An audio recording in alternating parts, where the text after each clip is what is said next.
যারা আল্লাহ রাব্বুল আলামিনের কোরআনকে খণ্ড বিখণ্ডিত করে ফেলেছে,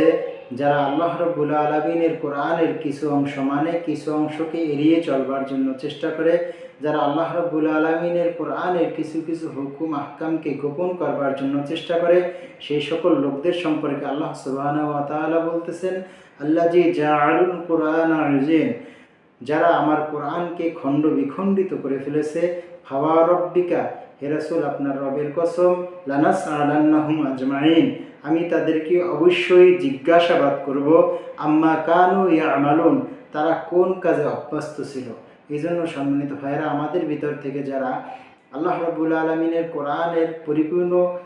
বিধানকে মেনে নিতে আমাদের ভিতরে যাদের কার্পণ্য রয়েছে, যারা আল্লাহ রাব্বুল আলামিনের কোরআনের কিছু অংশকে মানি কিছু অংশকে না মানি,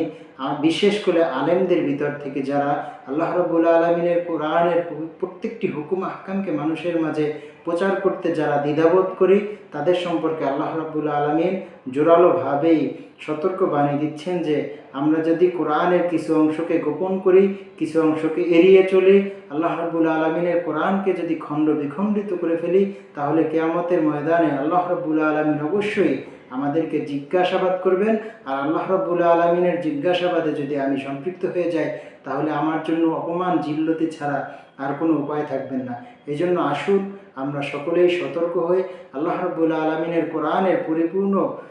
বিধানসমূহ একেবারে হুবহু মানুষের সামনে প্রচার করবার জন্য চেষ্টা করি। আল্লাহ রাব্বুল আলামিন আমাদের সকলকে হিফাজত করুন, আমিন।